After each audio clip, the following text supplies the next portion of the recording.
नमस्कार दोस्तों, home science academy में आपका स्वागत करती हूँ। आज आपके लिए जो आपका ब्लड टॉपिक चल रहा था उसी से संबंधित ये टॉपिक लेकर के आई हूँ और ये आपके लिए बहुत इंपॉर्टेंट है और ये पीजीटी के सिलेबस के अनुसार है और ये ऑल ओवर कोई भी एग्जाम आप देते हो उससे संबंधित भी ये टॉपिक बहुत ही इंपॉर्टेंट टॉपिक है।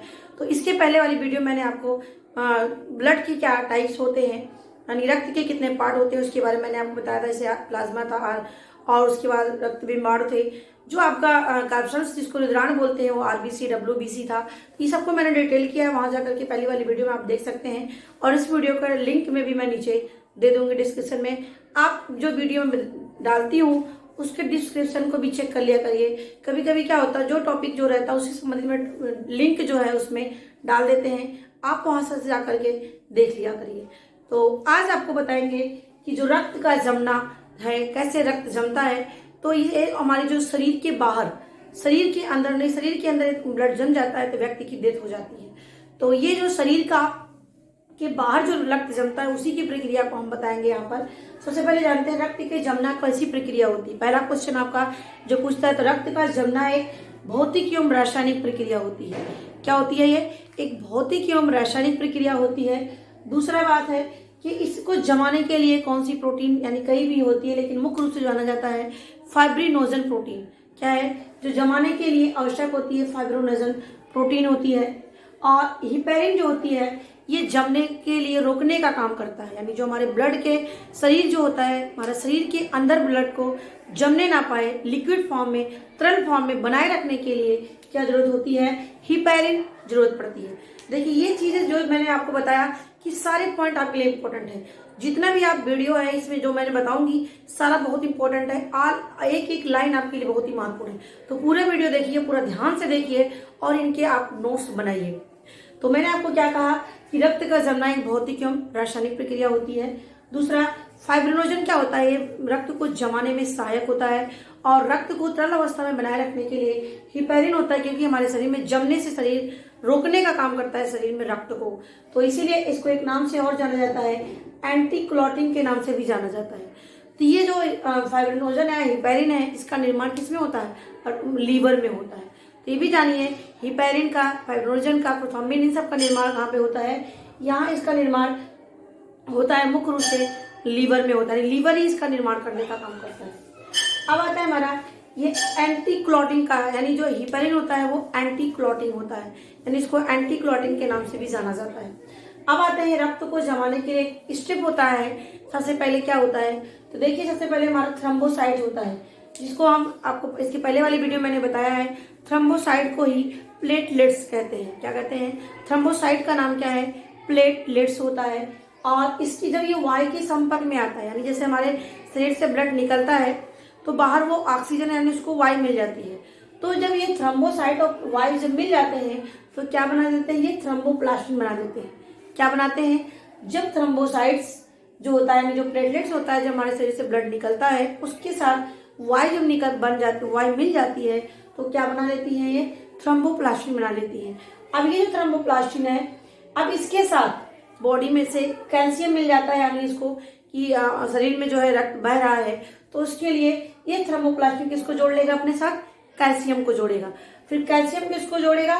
किसको इंडिकेट करेगा? प्रोथ्रोम्बिन को। देखिए सबसे पहले थर्मोप्लास्टिन बना, फिर वहां से कैल्शियम, कैल्शियम के साथ कौन जुड़ा? प्रोथ्रोम्बिन जुड़ा। तो आपका थर्मोप्लास्टिन प्लस कैल्शियम प्लस आपका प्रोथ्रोम्बिन, ये तीनों मिला के क्या बना लेते हैं? थ्रोम्बिन बना लेते हैं। तो पहली प्रक्रिया में थर्मोप्लास्टिन बना, दूसरी प्रक्रिया में, दूसरा स्टेप में क्या होता है? थ्रोम्बिन बना। देखिए यहाँ पर थर्मोप्लास्टिन है, यहाँ पर क्या है? थ्रोम्बिन है। तो दोनों बातें याद रखना। अब तीसरा स्टेप जो आता है यहाँ पर थ्रोम्बिन होता है। थ्रोम्बिन के साथ क्या मिल जाएगा? फाइब्रिनोजन मिल जाएगा। क्या मिलेगा? फाइब्रिनोजन। और इसके साथ साथ ये जो हमारा फाइब्रिन होता है इसके साथ कार्पल जुड़ जाएंगे, यानी इसकी जो ये फाइब्रिन बनता है एक जाल सा, ऐसे जहां पे रक्त बहता है वहां पर ऐसे जाल सा बना लेता है। अब ये रक्त ये जब जाल सा बना लेता है तो जो हमारे आरबीसी के जो कण होते हैं, यानी जो हमारा प्लाज्मा तो लिक्विड फॉर्म होता है, उसमें जो कण होते हैं रक्त के, जो पाए जाने वाले कैप्सूल्स होते हैं, वो इसमें क्या करते हैं? इसमें जा करके फंस जाते हैं और शरीर से रक्त जो है बाहर नहीं निकलता है, वहां पर जम जाता है और जिससे हमारे शरीर से रक्त जो है बाहर एक्स्ट्रा नहीं निकलता है। इसीलिए 4 से 8 मिनट लगते हैं जब हमारे शरीर से कोई चोट लग जाता है, ब्लड बह रहा हो, हल्का फुल्का जो बहता है। तो ये चीज़ें होती हैं इसकी प्रक्रिया। और यदि ये प्रक्रिया यानी कहने का मतलब जब 8 मिनट में हमारा रक्त नहीं बंद हो रहा हो तो एक बीमारी हो जाती है हमारे शरीर में जिसको बोलते हैं हीमोफीलिया। तो रक्त शरीर से बाहर बहता रहता है, वो जमता नहीं है, यानी ये प्रक्रिया में रक्त जमता नहीं है, तो इसको बोलते हैं हीमोफीलिया नामक रोग। तो ये भी याद रखना। तो अभी मैंने आपको यहाँ पर स्टेप बताया, याद रखना। पहले स्टेप में थ्रोम्बोप्लास्टिन प्लस एयर यानी प्लेटलेट के साथ एयर मिला तो क्या बन गया, थ्रोम्बोप्लास्टिन बन गया। अब यहाँ पर जो थ्रोम्बोप्लास्टिन है इसके साथ कैल्शियम के साथ प्रोथ्रोम्बिन बन गया। अब यानी thromboplastin plus calcium plus prothrombin, ये तीनों चीजें क्या हो गई, ये तीनों मिल गई। अब ये तीनों मिल करके क्या बनाया, थ्रोम्बिन बनाया। तीसरे स्टेप में क्या होता है, जो थ्रोम्बिन होता है वो किसको जगाएगा, वो किसको इंडिकेट करेगा, फाइब्रिनोजन को। अब ये जो दोनों मिल करके क्या बना लेंगे, फाइब्रिन एक जाल सा बना लेते हैं और इसमें जितने कार्बन्स होते हैं वो आके उसमें जुड़ जाते हैं, जिससे क्या होता है, ब्लड हमारा जम जाता है। तो ये प्रक्रिया होती है रक्त को जमाने के लिए शरीर से बाहर, और शरीर के अंदर जम जाता है, यानी जो हमारे कभी कभी दिमाग में जम जाता है, इसको बोलते हैं ब्रेन हैमरेज हो जाना। यानी यदि शरीर में रक्त जम जाता है तो व्यक्ति की मृत्यु हो जाती है। क्यों, क्योंकि जो हमारी ब्लड बह रहा है वहां पर क्या होता है, क्लॉट जमने लगता है, ठक्का बनने लगता है, जिससे वो आगे की तरफ पास नहीं कर पाता है, जिससे हमारे शरीर में क्या होता है, रक्त जमने लगता है।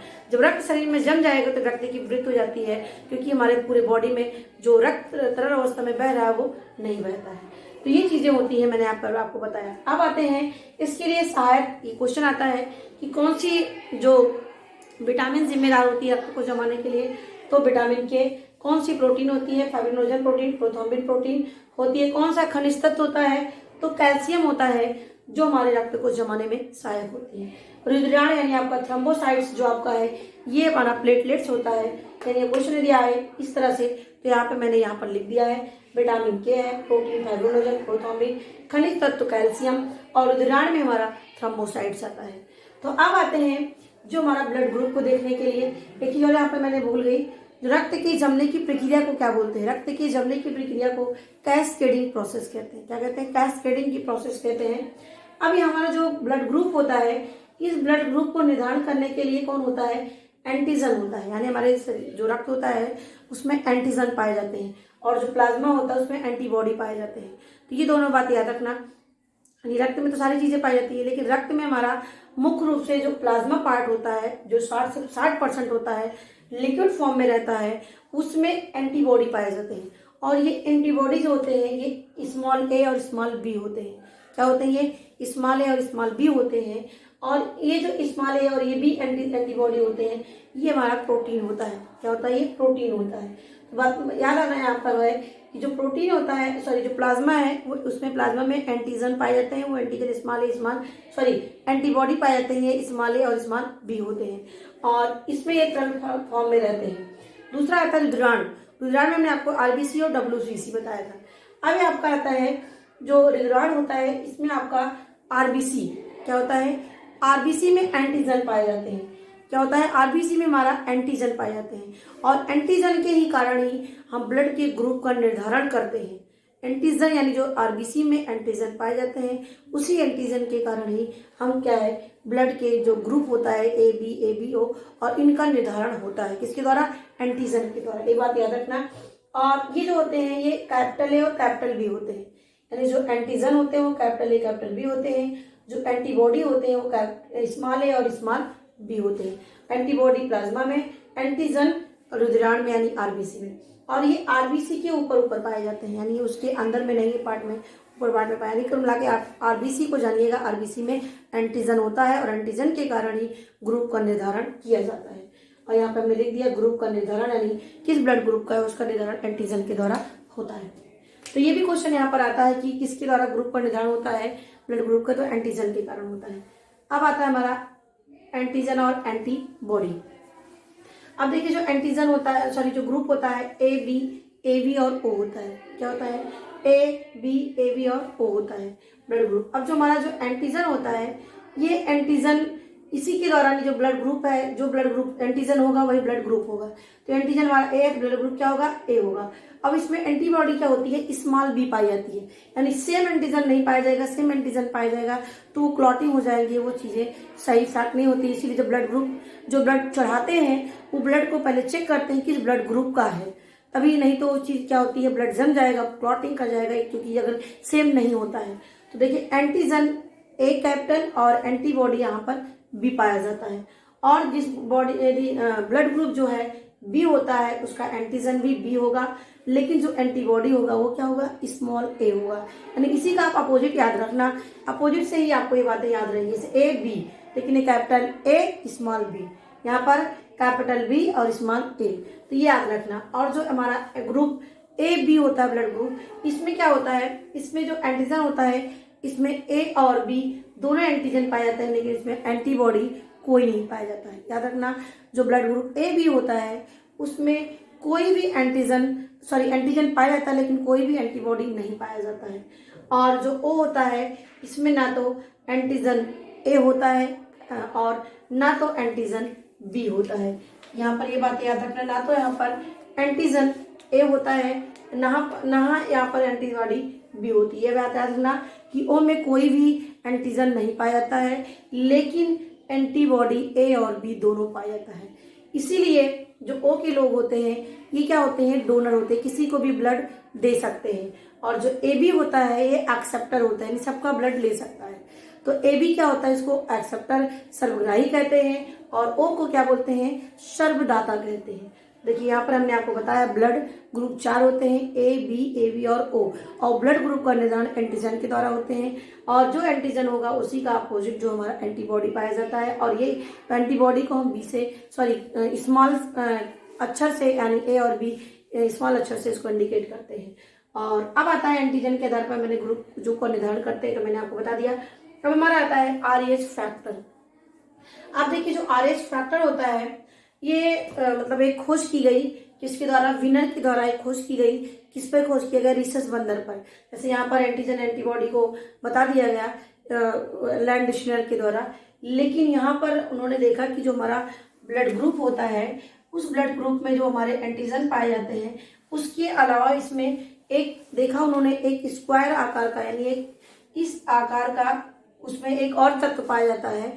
उसी तत्व को उन्होंने क्या बताया, आरएच। क्या नाम बताया, आरएच, यानी आरएच मतलब रिसस। तो ये रिसस बंदर पे इन्होंने, विनर ने इसकी खोज निकाला कि ब्लड में एक चीज और पाया जाता है जिसको बोलते हैं आरएच फैक्टर के नाम से जानते हैं। ये इन्होंने आरएच पॉजिटिव और आरएच निगेटिव के नाम से इसको इंडिकेट किया। और इन्होंने ये बताया कि जो आरएच यदि इसमें और इसी की कमी से एरिथ्रोब्लास्टोसिस नामक रोग हो जाता है। कैसे हो जाता है, देखिए जो मान लीजिए मेल और फीमेल होते हैं, यदि मेल का जो ब्लड ग्रुप होता है यानी जो आरएच होता है ये पॉजिटिव होता है, यानी जो पति पत्नी हो और पति का यानी जो मेल होता है उसका उसका जो आरएच होता है वो पॉजिटिव है, और जो महिला है यानी जो पत्नी है उसका जो है निगेटिव है आरएच।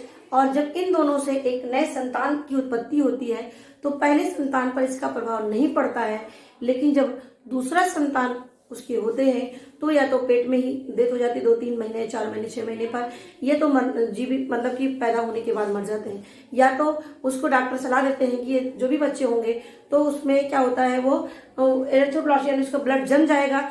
जब ब्लड जम जाएगा तो व्यक्ति जो बच्चा होगा वो नीला पड़ जाएगा और उसकी मृत्यु हो जाती है। तो इसीलिए पैदा होते हैं या पेट में ही उसकी क्या होते हैं, मर जाता है। इसी रोग को बोलते हैं एरिथ्रोब्लास्टोसिस नामक रोग होता है जो आरएच फैक्टर के कारण होता है। तो ये बात याद रखना, विनर ने इसकी खोज किया था, रिसर्च बंदर पे इन्होंने निकाला इसका कि एक और तत्व पाया था, इसका आरएच फैक्टर नाम दिया। और ये पॉजिटिव और नेगेटिव होते हैं। यदि पत्नी मान लीजिए शादी होती है तो जो पति हो उसका पॉजिटिव हो, पत्नी का नेगेटिव हो, और जब इन दोनों से संतान उत्पन्न होता है तो पहला संतान सही सलामत होगा, सही होगा, लेकिन जब दूसरा तीसरा बच्चा होगा तो उसमें जो जीवित नहीं होंगे वो मर जाएंगे, या तो पेट में या तुरंत होने के बाद। इसी बीमारी को बोलते हैं एरिथ्रोब्लास्टोसिस नामक रोग। तो आशा करती हूँ कि आपको ये टॉपिक अच्छे से समझ में आया होगा। यदि आया होगा तो आप हमें कमेंट बॉक्स में जरूर बताइएगा, और यदि कोई कमी होगी तो भी हमें आप कमेंट बॉक्स में बताइएगा। मेरे वीडियो देखने के लिए आपको धन्यवाद।